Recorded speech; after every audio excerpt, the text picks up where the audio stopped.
Welcome to Partnering with Great People, a podcast by Fairway Wealth Management at National Bank Financial.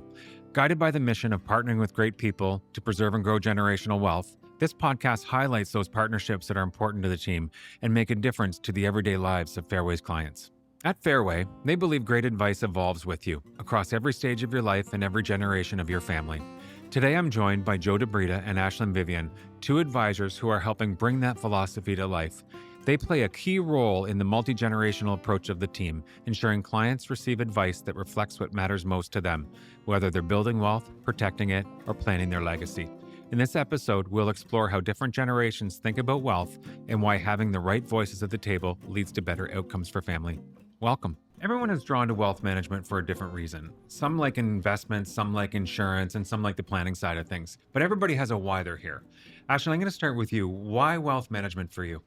So I remember so vividly the first day of my personal financial planning class. I've talked about this before, but just knowing that was exactly what I wanted to do. And since I've come into this career, I've realized that that's because I love being a trusted partner for our clients. And really, it's about confidence.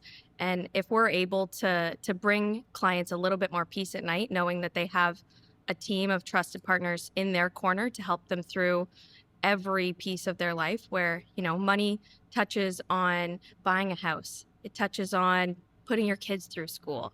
It touches on caring for aging parents. If we can be there for you through every moment of that and provide a little peace of mind, then that's what makes it worth it at the end of the day. So for you, it's a people business, not a money business. Exactly. Yeah. Joe, what about you?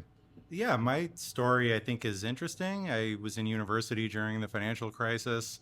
Originally thought I wanted to be a teacher, and as the years went on, I got really fascinated by, what was happening in the U.S. market and in the world, and decided when I graduated that I would try and get a job in the only industry or the hardest industry to get a job. But the main reason was I felt like there was a disconnect with Canadians and what they knew about wealth management and finance. And so I took that experience where I wanted to be a teacher, was able to bring it to wealth management, and now I teach every day.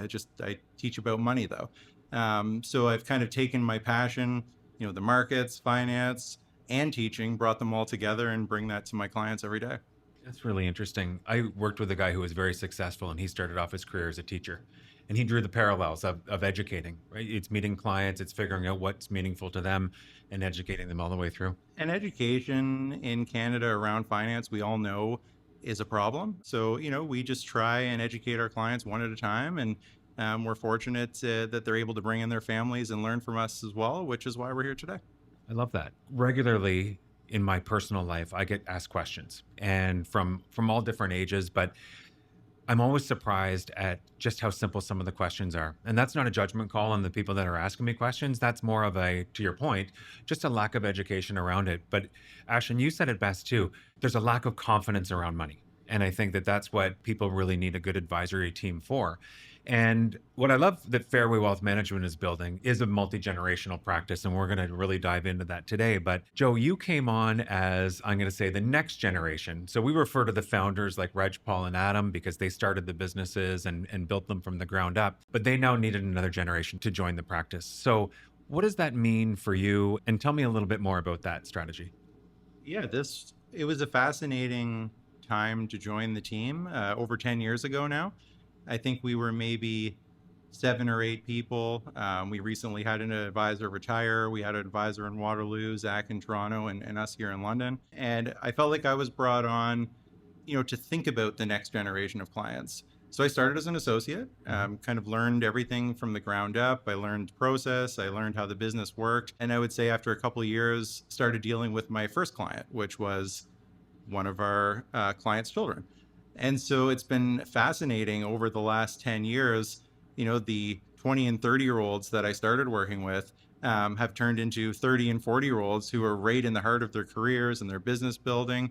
And so I got to learn from Reg and Paul, who did that when they started the business, and they were able to be my mentors to help that with the next generation of our clients. And now it's fascinating getting to work with Ashlyn. She's starting to do the same thing. So the founders started something, instilled a lot of ideas in us, but let us sort of, grow and learn along the way with the right guidance, which has us here today. I think what's really impressive about the team as well is they don't think that they've figured out the only way to do it and that there are other perspectives, which is where you come in. And now you're mentoring the next generation of advisor. Um, Ashlyn, you bring a lot to the table. I've gotten to know you as you worked with the team. And like Joe and I, you started as an associate, learning the business from the ground up.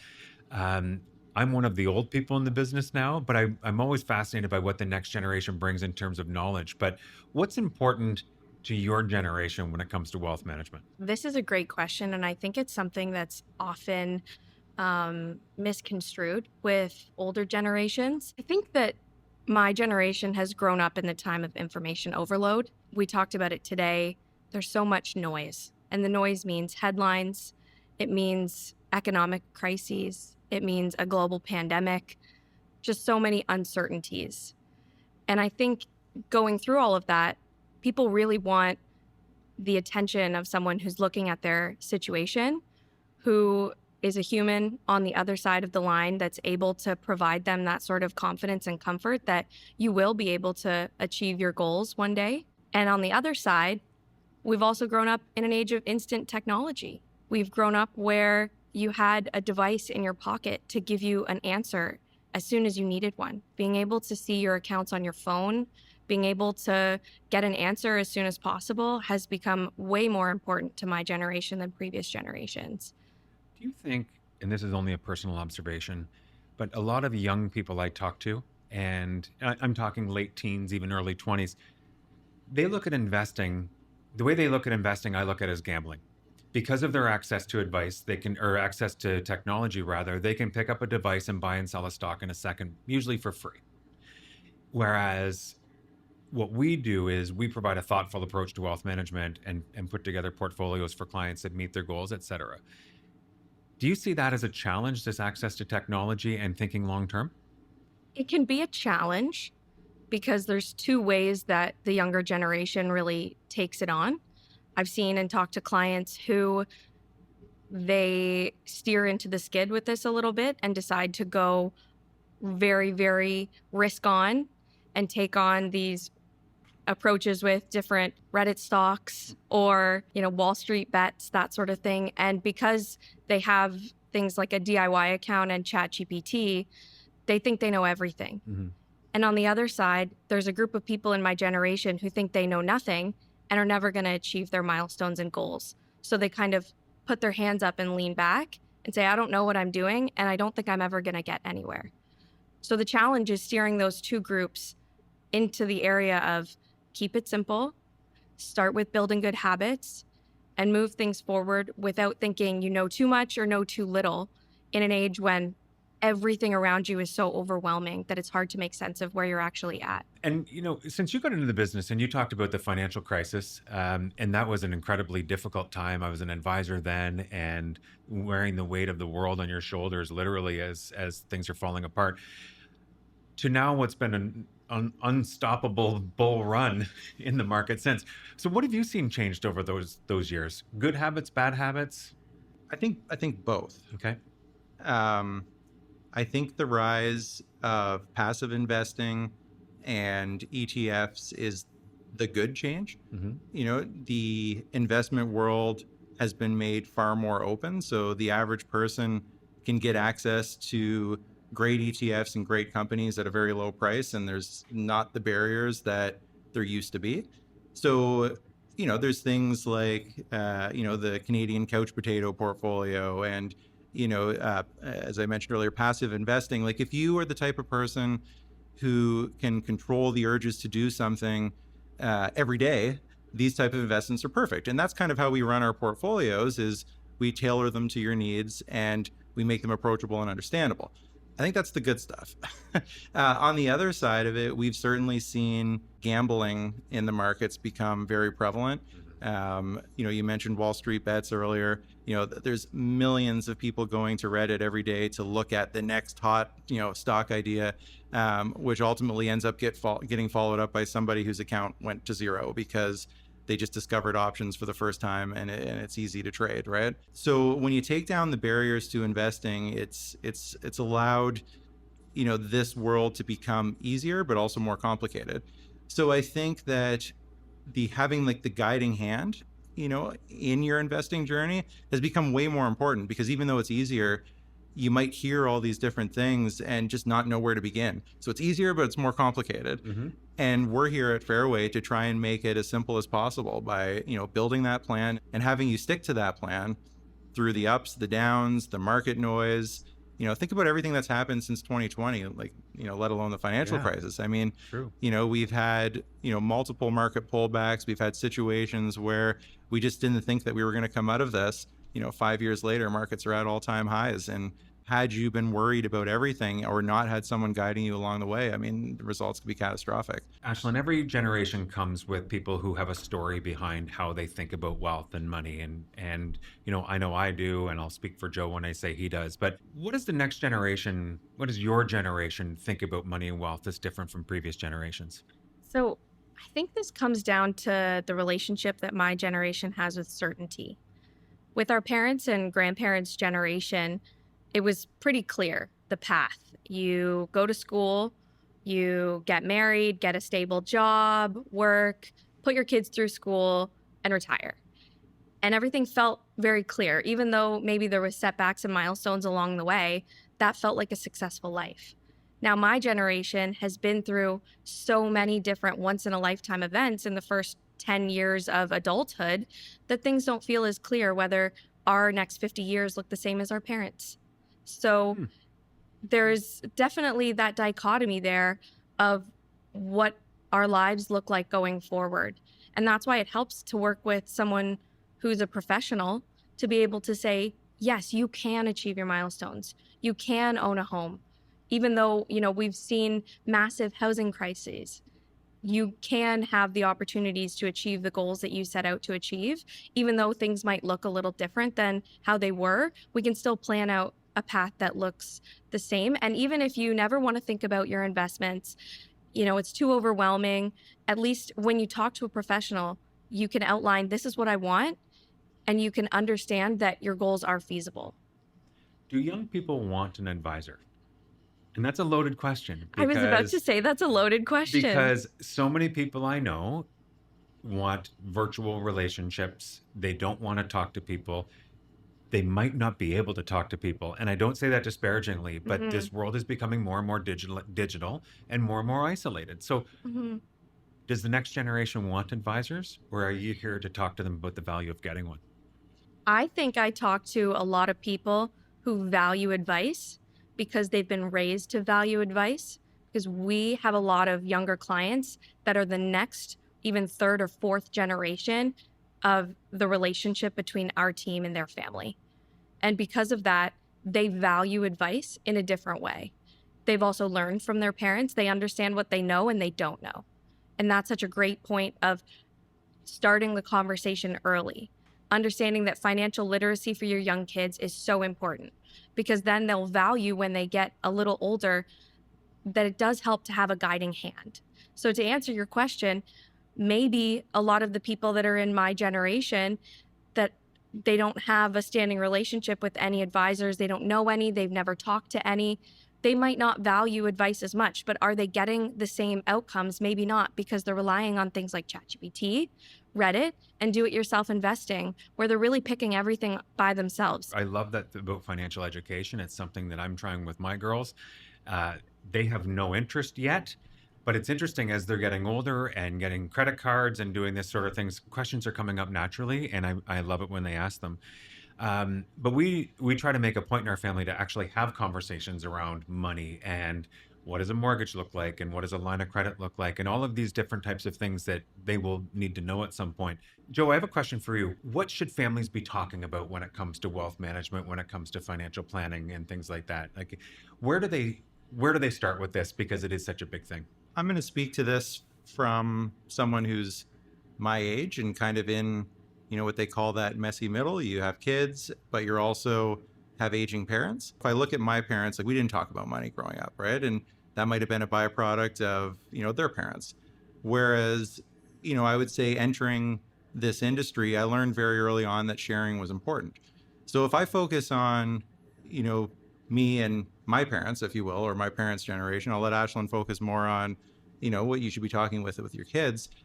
I think that the most important thing that you can do is find a way to make your finances easy and easy to find the information. Okay. I think of my grandparents, when they passed away, we grew up in Sarnia. My grandpa had a bank account at every bank in the city, right? It was just the way it was. You didn't put all your money in the same place. So it took a long time to resolve that estate. And years later, we were getting things in the mail that a GIC matured or, it was complicated. So one of the things that we actually developed here at Fairway is the peace of mind document. And what this is, and I love what Paul's done with it. When he's traveling, he takes out his peace of mind document and he'll write things down that he thinks his family might need to know. So I've copied that and I share that with my clients as well. So you don't necessarily have to give your kids all of the information, but you have to make it easy for them to find it. So in this document, who's your financial advisor? Who's your lawyer? Who's your accountant? Where are your accounts? And then you can even get into more detail. Why did you do the things that you did? Why did you set up the trust that you have? Where do you want your money to go and what charities should benefit? So there's an open communication. I think of Tom Deans, who we've mentioned on a lot of podcasts before. He's always said that a lot of people find out what's in a will for the first time when they're sitting in the lawyer's office. The lawyer opens it and surprise, this is what's happening. Think of the gift you can give your family by telling them, I've given money to this church, to this charity, to this special cause my whole life, and I want to continue to do it. And in my will, I'm going to continue to do that, and you can help me do that. You have to just have a certain level of communication that you're comfortable with. But once you start talking about money, it just keeps going and compounds and compounds. So be open, be honest, and I think the easier you can make it, the better, right? This doesn't have to be complicated. Open, honest, and easy. And I love that answer for a lot of reasons, because I think you really highlighted all the positives. What if the challenge is that somebody in the family won't talk about it? Yeah. And we've come across that. You do the best you can. And this is the wonderful thing about the peace of mind document. This is you writing down this information for your kids, or your kids writing down this information for you or whoever. You don't necessarily have to talk about it, but you know where it is. But I do find, if there's someone in your family, who maybe is less interested in talking or less interested in finance, bring them into a meeting. And we don't have to talk about everything that's on the balance sheet or in your portfolios. We talk about one little thing. Maybe it's, this is the RESP that we set up for you and it's going to help pay for school. There's something that clicks eventually. It might not happen in that meeting, might not happen in the next meeting, but it's just like with your kids when you're driving in the car and they just all of a sudden ask you a question out of the blue. It's not out of the blue. It's been building for years and years and years. So I think bring them in, sit down with us. Let's start the conversation. You just don't know where it's going to go. Ashlyn, what's one conversation that every family you think should have, but probably isn't?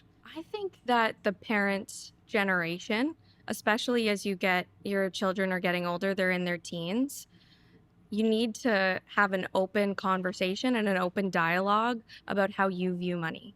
Not necessarily which investments to pick, not which accounts they should open the day they turn 18, but about how you view money, saving, spending, bills, debt, all of the things that you've learned and accumulated over your life, because that's what's going to set them up for the greatest chance of success when they become adults and have to start making decisions on their own. And you have to trust that they're making the right decisions without you watching over their shoulder. So you might not be able to teach them exactly what to do in every single financial situation, but you can teach them how to think about it, because everyone is going to grow up and take on some sort of view on money. Everyone is going to take on their own philosophy and psychology, whether they're a spender or a saver, whether they're a very risky investor or totally risk off. Everybody is going to develop that sense on their own. You can be the first influencer into your children's life and their financial decisions, and that can help set them up for the greatest chance of success in the future. That's a fantastic answer. So you're talking about not just family values, but money values. I can't wait till Graham's 18 years old and reminiscing on the balance sheets that we've reviewed at the dinner table. Those are going to be some of his earliest memories, right? So, hopefully I'm instilling this world in him. So we'll see. It does work. I've talked on previous podcasts. So we do a family meeting every year. And every year I show the balance sheet. And But it wasn't until my first daughter went to college that she realized how great that RESP was to have, and I've said it before, but she goes to school and sees kids that have to pay their own way. And because maybe mom and dad didn't save for it, maybe mom and dad couldn't save for it. And it was the greatest day when I got a call and she said, thank you. Amazing. Amazing. Joe, what's your favorite thing as an advisor about dealing with several generations? We deal with 3 and 4 generations of our clients' families. And now I would say we have 3 or 4 generations of advisors working on the Mhm. team. So I think it's hard to pinpoint the most important thing, but if I had to pick one thing, it's going to be the longevity of the story or the continuation of the story. So we know why the grandparents did something, and we can explain that to the grandkids. We know why the family farm was sold and the money went into a trust. We know why, the parents are donating to a specific charity or set up a charitable trust. So you're able to explain to a future generation, why the matriarchs or patriarchs of the family did what they did. And you just don't have that information if you are not working with a multi-generational advisor practice. And it's really neat. So I remember early on, Reg and Paul would bring me into a meeting to meet the next generation, and we would do sort of joint meetings, for years. And then eventually I would start dealing with the kids who are entering their careers, and, now they're saving and they're in their peak earning years. And I'm really excited about their kids being older and I can do the same thing. Hopefully Ashlyn, you'll join some of those meetings with me, right? I think it's really exciting to see one family continue to have success generation after generation. And that just goes back to what you said, sharing the philosophies and the best ideas with money with each generation. We're seeing it play out with our clients, and it's amazing to see. I love those stories to be able to pass that along because, again, maybe families haven't had those conversations, but long after grandma and grandpa are gone, maybe you're still talking about what they meant to them. I know early on in my career, I met a lot of more, I'm going to say, our more senior clients, and they were business owners. And I started in Toronto, and they had modest businesses, but massive real estate Hmm. wealth. And it was fascinating to see because their kids had no idea. And going through some of those conversations, and I learned so much in those years from these people who just worked hard, packed their lunch every day, and ended up very, very wealthy. And I really, really value that. I didn't have that guidance from anybody in my family, so that was I got it all from learning from clients of different generations. And this business is all about experience, right? So you learn from your clients, you learn from your peers. The more time you spend in this business, the more you learn, and then you're allowed to share that with the people that you work with. It just goes back to teaching, right? We're here to impart knowledge, and it's an amazing position to be in. And to add on to that, I feel as someone coming in as, the third generation of advisor on this team that I'm learning as a mosaic of all the advisors before me because everyone that's ahead of me in that generation has learned from the generation before, but also interpreted their own experiences from their clients. And it's created this, shared values and culture system within our team that I learned so much from Joe and Joe learned so much from Reg and Paul, but that's all created one big system that I get to learn from. So that's where that kind of depth, the team depth really comes into play when it comes to our, next generation people and advisors, not just me, but a whole team of people that are learning from that long experience. I get so excited when I see Rob Watson at a dinner because I know he's going to teach me something. Yes. Like it's amazing. And you've got a great group of people who are always learning. There's always those generations that get to a point where they just think they've got it all figured out and want to just impart education on you. What I find this team is very open about learning from everybody else. How do we approach this better? I've learned more from this team than a lot of people in my life. And I'll never forget during the financial crisis in '08 that Joe was talking about. And I went to Reg's office. I was an advisor at the time. I'm stressed to the hilt. And he's like, I go, what advice do you have for me? And he goes, do something. And it wasn't profound until later, but it was, stress comes from things you can't control. So what can you control right now? Can you update a plan? Can you buy something?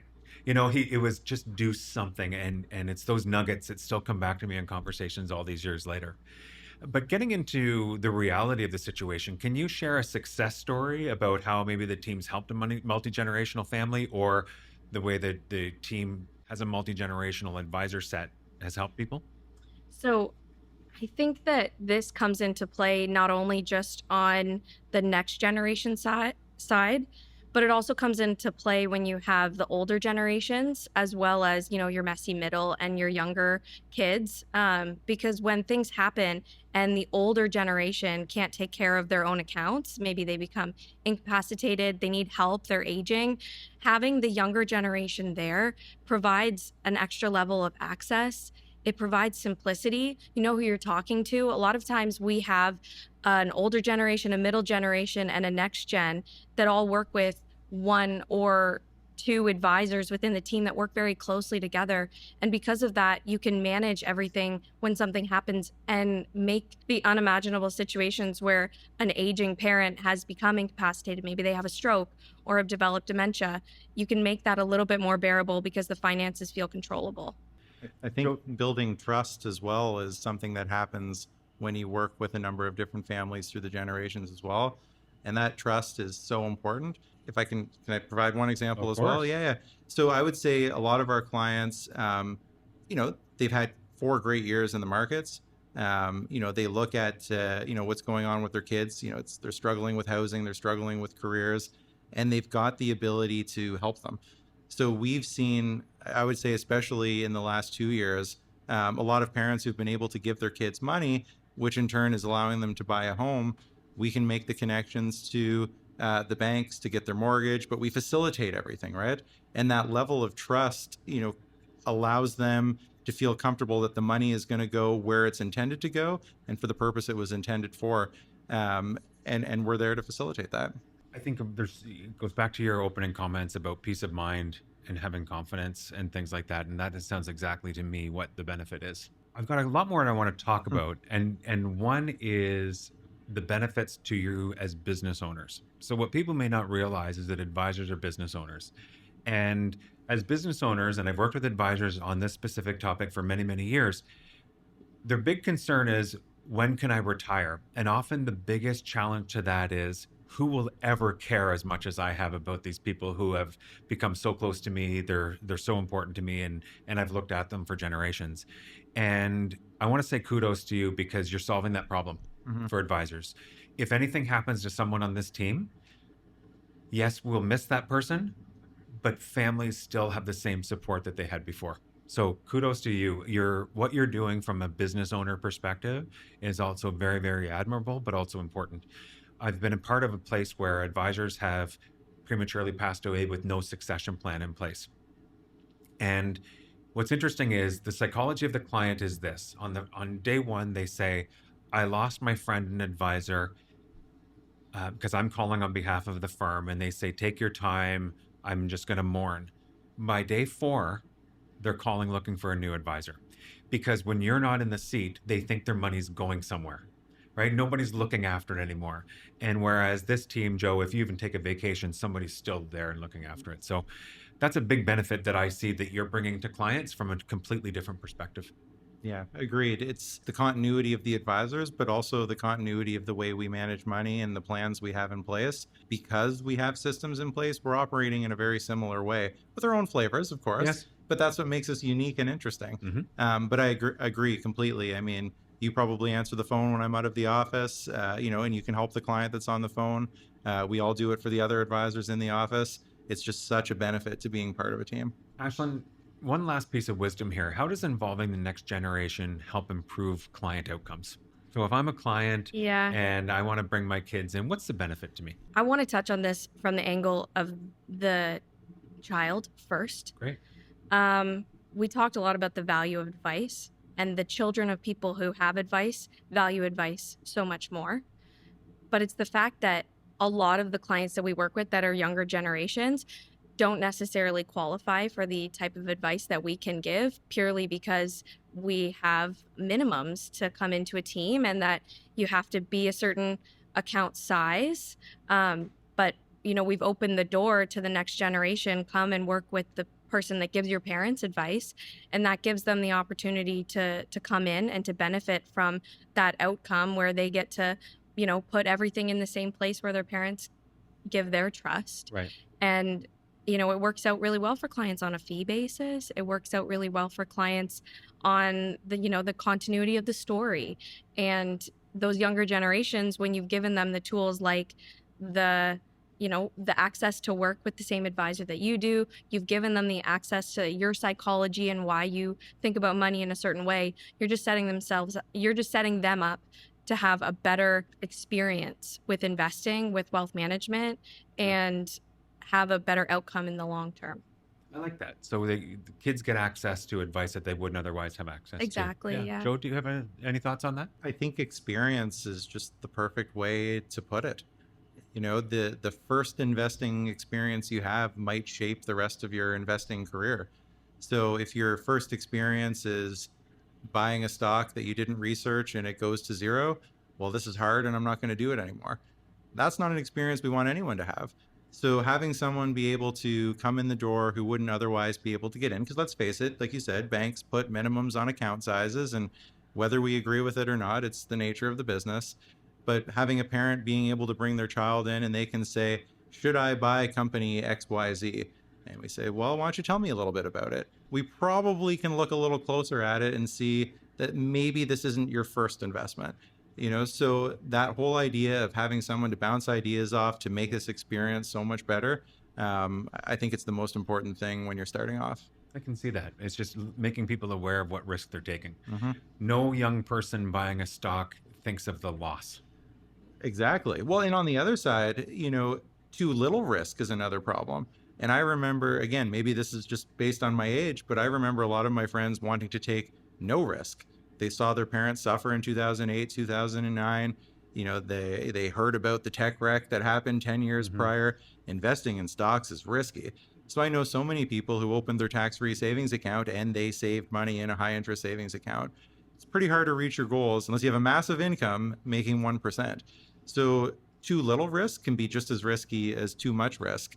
And, that's why we're here, to build that plan and build the right portfolio that helps you reach your goals. Guys, this was a great conversation. I've learned a lot, even though I know you both quite well. I love the perspective you shared on things like access and education. I think those are two very important things to take away. The client benefits are great, and I would encourage any family to get their kids involved, or alternatively, get your parents involved. It works both ways. I've known young people who have opened accounts for kids and then help the parents get involved and help them facilitate the conversations from the other way. But so much comes of it. But again, I want to repeat my kudos to you as business owners for putting this in place, because you're ensuring continuity and ensuring people can take vacations and retire, knowing that people are in good hands, but also preparing that if anything ever happens to you. So you're really putting your own planning in motion from a team perspective. So this type of thinking is inspiring to me, and it's something that single advisor teams just simply can't do, unfortunately. So kudos to you. And I want to thank you both for joining me today. And thanks for everybody for joining us as well. This has been another episode of Partnering with Great People podcast, and we'll see you again soon.